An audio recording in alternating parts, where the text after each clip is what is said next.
दिनांक हे बातमीपत्र रात्रीचे 10 वाजता। दिवसभरातील सगळ्या महत्त्वाच्या घडामोडींवर सविस्तर नजर टाकायची आहे। राज्याच्या राजकारणात नेमकं काय घडलंय सविस्तर जाणून घेऊयात। सगळ्या बातम्यांचा आढावा सविस्तर घ्यायचा आहे। बातमी आहे लाडक्या बहिणी संदर्भातली।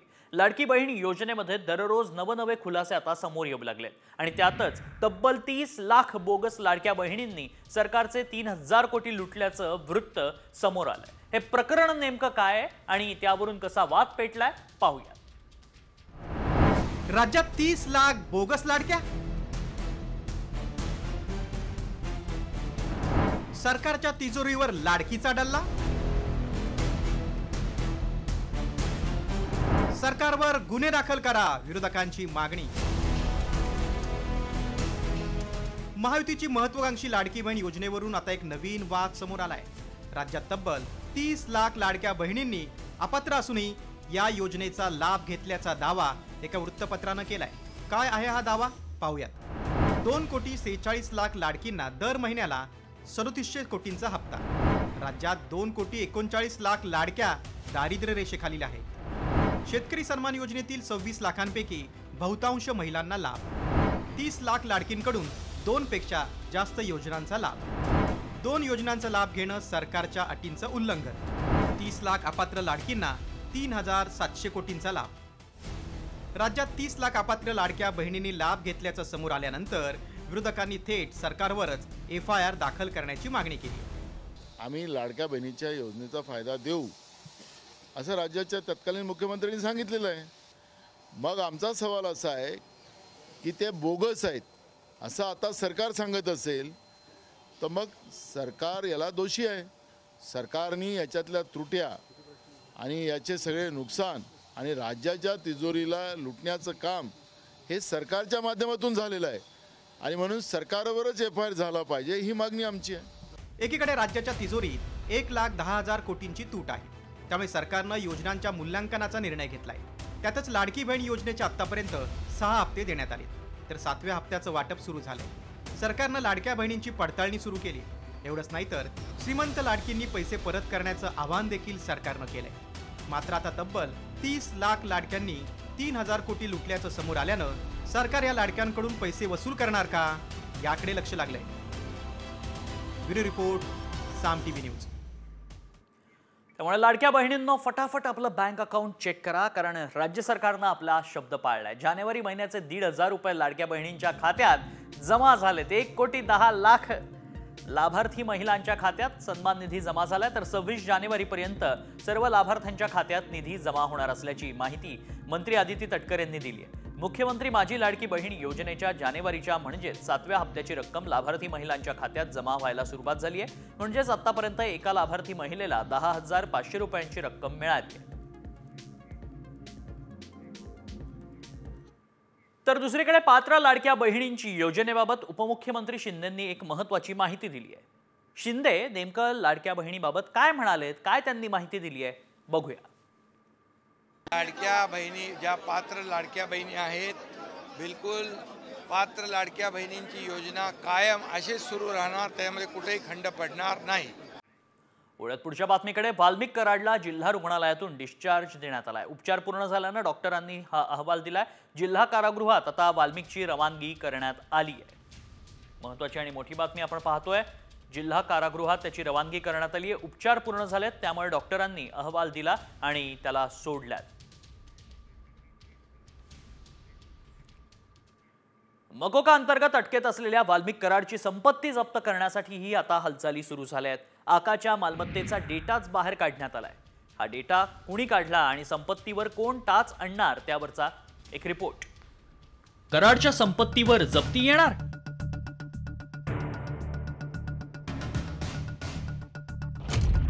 संपत्ती जप्तीसाठी SITच्या हालचाली।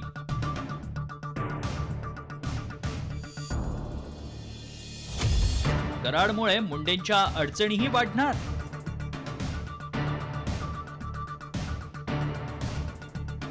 सरपंच हत्या प्रकरणाशी संबंधित खंडणी प्रकरणी आधीच मकोका लागलेल्या वाल्मिक कराडच्या अडचणी वाढायला आता सुरुवात झाली आहे।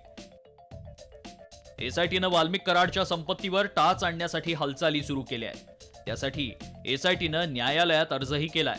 तर फक्त वाल्मिक कराडच्याच नाही तर त्यानं ट्रान्सफर केलेल्या संपत्तीची चौकशी करण्याची मागणी सत्ताधारी आणि विरोधकांनी केली आहे. निर्णय चांगला आहे, पण वाल्मिक कराडचे स्वतःच्या नावावर किती आणि दुसऱ्याच्या नावावर किती हे कोण शोधणार आहे?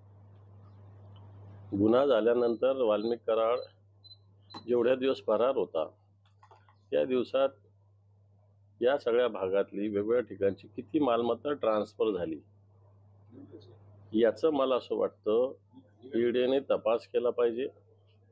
तपास करून त्याच्यावर कारवाई झाली पाहिजे. फक्त एकट्या आकाच्या नावावर प्रॉपर्टी नाही आहे.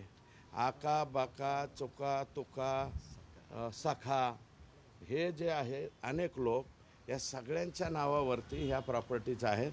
आणि आत्ता ज्यावेळेस आका आत गेला तर त्या ट्रान्सफरसुद्धा इतर नावावर करण्याचं चाललेलं आहे. आम्ही SITला मागणी ही करू की या कालावधीतल्या ह्या कोणाच्या तरी नावावरून भावड्याच्या नावावरून सवड्याच्या नावावर झाली किंवा सवड्याच्या नावाने नवड्याच्या नावावर झाली तर ह्या सगळ्या प्रॉपर्टीज ह्या आकाच्या अटॅचमेंटमध्ये आल्या पाहिजेत अशी आमची सगळ्यांची मागणी आहे. वाल्मिक कराडची संपत्ती त्यानं ड्रायव्हर आणि दोन्ही पत्नीच्या नावे केल्याचा आरोप धसांनी केला होता. मात्र कराड आणि त्याच्याशी संबंधित असलेली मालमत्ता किती आहे पाहूया. पिंपरी चिंचवड काळेवाडीत मंजिली आणि वाल्मिकचा 4 BHK फ्लॅट, किंमत 3.25 कोटी. पिंपरी चिंचवडमध्येच वाकडमध्ये वाल्मिक आणि मंजिलीच्या नावे 2 BHK फ्लॅट, किंमत 1 कोटी रुपये. पुण्यात दुसरी पत्नी ज्योती जाधव आणि विष्णू चाटेच्या नावे आलिशान ऑफिस 35 कोटी रुपये.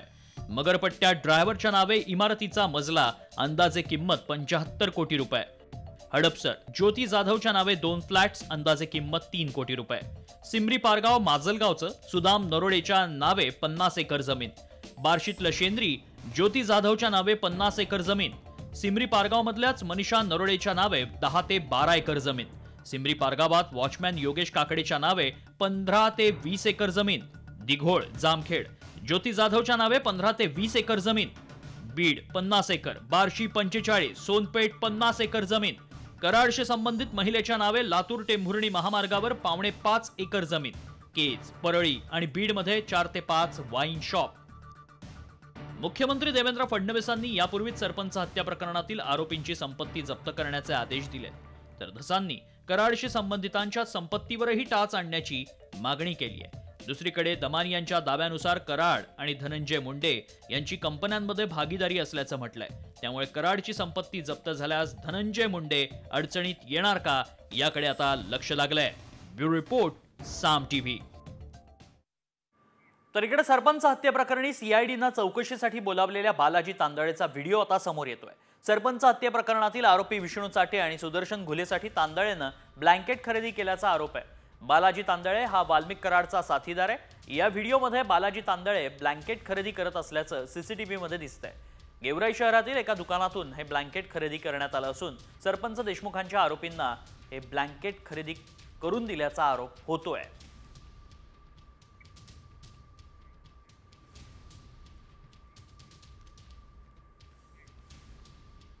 बातमी मुंबईतनं. मुंबईतही मेट्रो सिनेमा ते आझाद मैदानादरम्यान जनआक्रोश मोर्चा काढण्यात आला. सरपंच संतोष देशमुखांच्या आरोपींना फाशीची शिक्षा देण्याच्या मागणीसाठी राज्यभरात जनआक्रोश मोर्चे निघतायत. आज मुंबईत निघालेल्या जनआक्रोश मोर्चात हजारो नागरिक सहभागी झाले. संतोष देशमुख यांचे बंधू धनंजय देशमुख, मुलगी वैभवी देशमुख आणि मुलगा विराज देशमुख या मोर्चात सहभागी झाले. यावेळी त्यांनी आरोपींना फाशीची शिक्षा देण्याची मागणी केली आहे. आरोपींचे जे त्यांना भय देणारे आहेत किंवा त्यांच्या जे सोबत आहेत ते दुसरीकडे त्या कुठले तरी आरोपीची जात काढतायत आणि त्याच्यामध्ये जातीवाद करून भांडण लावायचा प्रयत्न करतायत.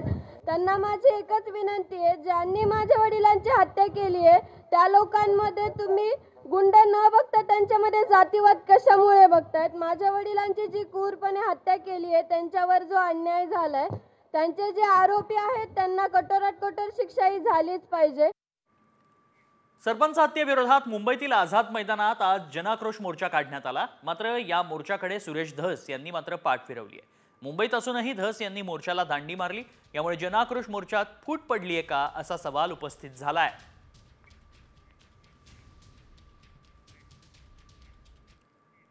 बदलापूरमधील अक्षय शिंदे एन्काउंटर प्रकरणामध्ये जितेंद्र आव्हाडांनी आता एक मोठा दावा केलाय. अक्षय शिंदेनं बलात्कार केलाच नाही असा दावा करून खळबळ उडवून दिली आहे. तर अक्षय शिंदेचा एन्काउंटर हा फेक असल्याचं नाना पटोलेंनीही म्हटलंय. अरे अक्षय शिंदेने तो बलात्कारच केला नाही, केलेल्यांना सोडवण्यासाठी म्हणून अक्षय शिंदेची हत्या झाली. केलेले कोण होते? जे मी जात वर्चस्ववादाची लढाई बोलतोय,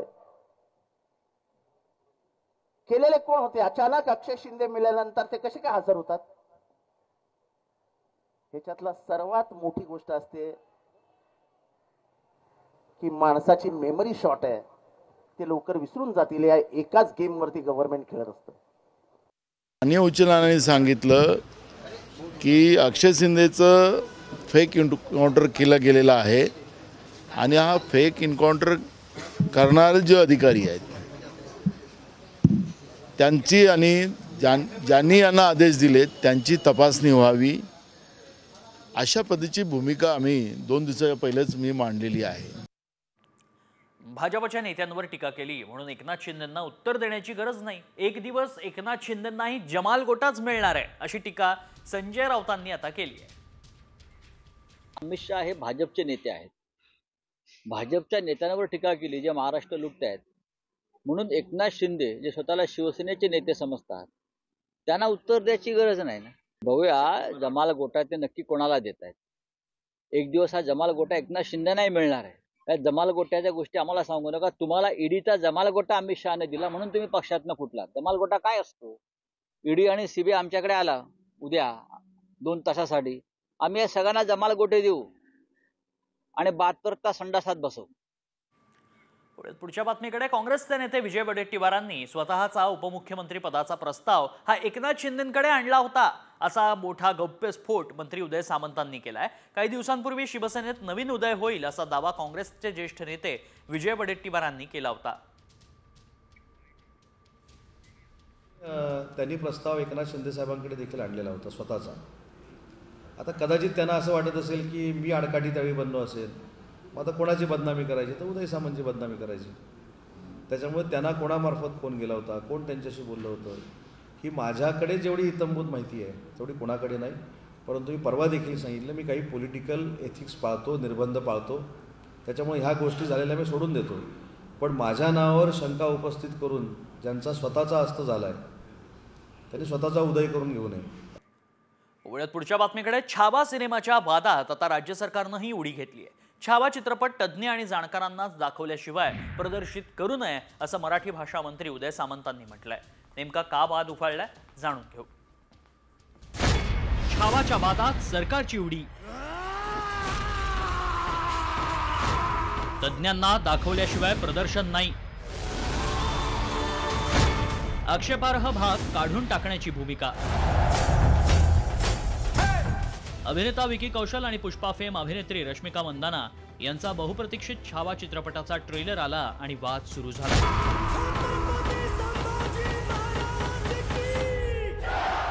चित्रपटाच्या ट्रेलरमध्ये छत्रपती संभाजी महाराज आणि येसुबाई यांना नाचताना दाखवण्यात आलंय.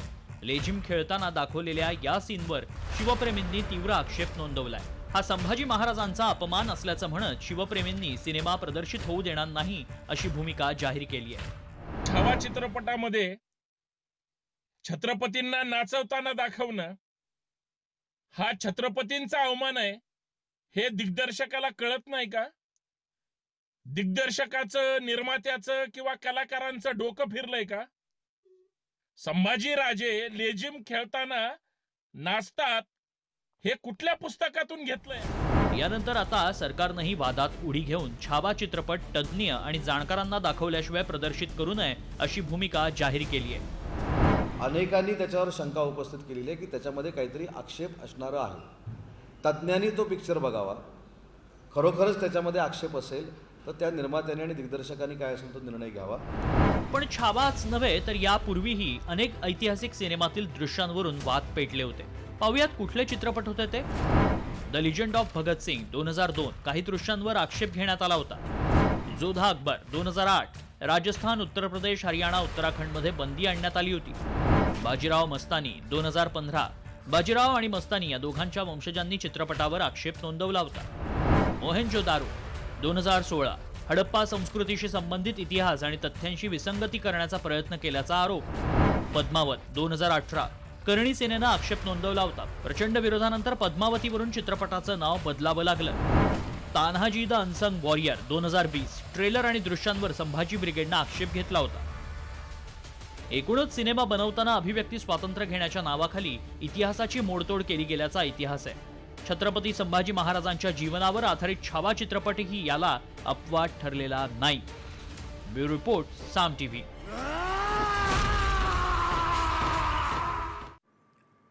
तर इकडे दुसरीकडे खासदार उदयनराजेंनी छावा चित्रपटाचे दिग्दर्शक लक्ष्मण उतेकरांनाच फोन करून चित्रपटातील आक्षेपार्ह सीन हटवण्याच्या सूचना केल्या.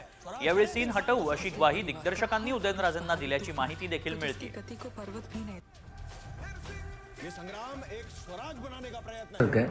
कसं आहे, एखादा सीन असतं, लोकांना वाटतं किंवा ते त्या काळात मग दाखले काढतात.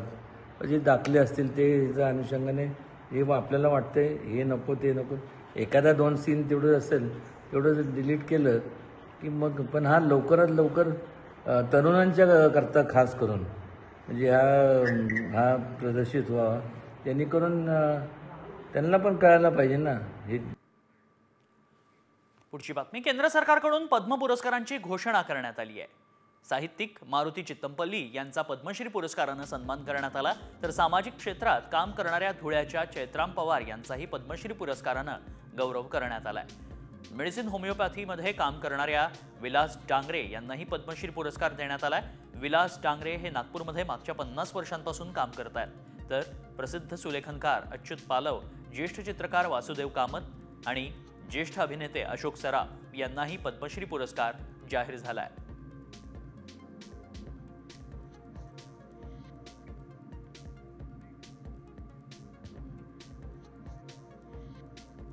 ते अपेक्षित तर लवकर होते, लवकर मिळावं असं होतं, पण नाही झालं. पण उशिरा का होईना दिलं त्यांनी, याचा आनंदच आनंद आहे, खूप आनंद आहे. वाघाला त्याच्या ठिकाणी राहू द्या, तुम्ही जाऊन बघा, एकदा जाऊन फिरून बघा ते. आणि हे असलं वाघाला तुमच्यापर्यंत बोलवणं हे योग्य नाही आहे. या पुरस्कारामुळे मला अधिक काम करण्याचा उत्साह निर्माण झाला आहे. आणि अशाही स्थितीमध्ये शारीरिक अवस्था चांगली असताना ही काम करण्याची. ज्येष्ठ अभिनेते अशोक सराफ सध्या आपल्यासोबत जोडले गेलेले आहेत. अशोक मामा, खूप खूप अभिनंदन तुमचं. आणि आता आणखी एक मानाचा तुरा खोवला गेलाय, काय प्रतिक्रिया आहे? Thank you very much. पहिल्यांदा तुम्हाला लोकांना थँक्स अ लॉट, सगळ्यांना ज्यांना म्हणजे माझ्या मिळालेल्या बक्षिसाबद्दल तुम्हाला वाटतंय काहीतरी, याच्यात मला समाधान आहे. Thank you very much. म्हणजे सगळ्यांनाच अपेक्षित होतं मामा, आणि हा पुरस्कार तुम्हाला आता मिळतोय. काय नेमक्या भावना आहेत? इतका सगळा पडद्यावर काळ आहे आणि तो लोटलाय, आणि त्यानंतर आता एक स्टेप पुढची झाली ना. हो. त्यामुळे त्याला आनंद हा असणारच. बरं, काय होतं, जास्ती मिळत जाणं जास्ती महत्वाचं असतं, नाही का? नक्कीच. धन्यवाद अशोक मामा, तुम्ही सविस्तर प्रतिक्रिया दिलीत आणि साम टीव्हीशी बोललात त्यासाठी. थँक्यू तुम्हा सगळ्या तुमच्या सगळ्या लोकांना माझ्याकडून अभिनंदन. Thank you very much.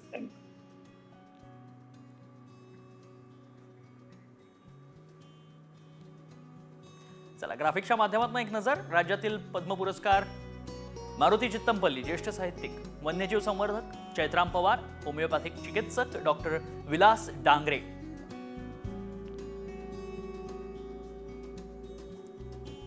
प्रसिद्ध सुलेखनकार अच्युत पालव आणि ज्येष्ठ अभिनेते अशोक सराफ.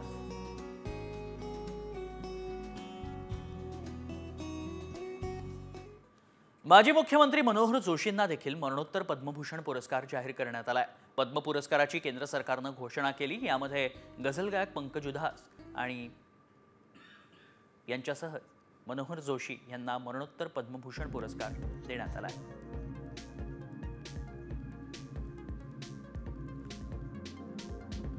मरणोत्तर पद्मभूषण मनोहर जोशी माजी मुख्यमंत्री आणि गझल गायक पंकज उदास